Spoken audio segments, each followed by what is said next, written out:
আল্লাহ সুবহানাহু ওয়া তাআলা কোরআনে সূরাতুদ দুহাতে বলেছেন, ওয়ালা সাউফা ইউতিকা রাব্বুকা ফাতারদা।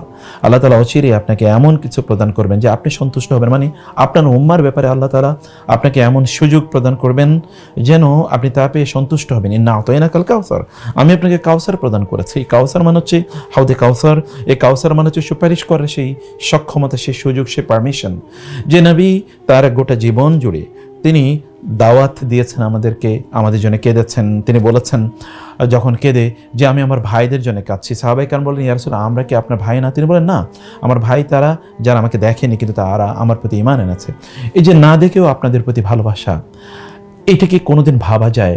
যিনি আমাদেরকে এভাবে ভালোবেসেছেন এবং এভাবে ভালোবাসেন, এভাবে ভালোবেসে গিয়েছেন, তিনি আল্লাহ সুবহানাহু ওয়া তাআলার কাছে আমাদের জন্য কেঁদেছেন, কাঁদবেন এবং তিনি কাঁদার জন্যে তিনি কিভাবে কাঁদবেন সে কথাগুলি জানিয়েছেন। এমনকি আপনার মৃত্যুর পর আমাদের প্রত্যেককে প্রশ্ন করবে, ওমান হাদা রাজুল। তখন এই একজন ব্যক্তির দিকে ইঙ্গিত করে ফেরেশতারা বলবেন, ইনি কে? যদি সেদিন আমরা তাকে আইডেন্টিফাই না করতে পারি তাহলে কোনো অবস্থায় সেদিন আমাদের মুক্তি মিলবে না। তার মতো করে যদি আমরা ইবাদত না করি তাইলে কোনোদিন আমাদের যোজন জুড়ে, আমাদের যুগ যুগ ধরে আমরা ইবাদত করতে পারি, আমরা হাজার লক্ষ ইবাদত করতে পারি, কোনোটাই কবুল হবে না। যার পথ এবং পদ্ধতিতে আপনি না চললে আপনার কোনো কাজই কবুল হয় না। তাকে যদি আপনি না চেনেন তাহলে কেমন হবে বলুন তো? আমরা সফলতার পেছনে সকাল থেকে সন্ধ্যা দৌড়াই, কিন্তু সফল কিভাবে হব? আল্লাহ সুবহানাহু ওয়া তাআলা বলেছেন, ফামান যুহজিহা আনিন নার, আল্লাহ তাআলা বলেছেন, ফামান যুহজিহা আনিন নারি ওয়া উদখিলাল জান্নাতা ফাকাদ ফাজ। যে ব্যক্তি জাহান্নাম থেকে মুক্তি পেয়েছে, জান্নাতে যেতে পেরেছে, সেই ব্যক্তি কেবলমাত্র সত্যিকার অর্থে সফল হয়েছে। উলাইকা হুমুল মুফলিহুন, সত্যিকার সফল তারাই। সফলতা তো কেবলমাত্র তার আদর্শকে কেন্দ্র করে আমাদেরকে অর্জন করতে হবে, যার ব্যাপারে আল্লাহ তাআলা বলেছেন, লাকাদ কানা লাকুম ফি রাসূলিল্লাহি উসওয়াতুন হাসানা। রাসূলুল্লাহ সাল্লাল্লাহু আলাইহি ওয়াসাল্লামের মধ্যে রয়েছে তোমাদের জন্য সর্বোত্তম আদর্শ। লিমান কানা ইয়ারজুল্লাহ ওয়াল ইয়াউমাল আখিরা ওয়া যাকারাল্লাহ কাসীরা।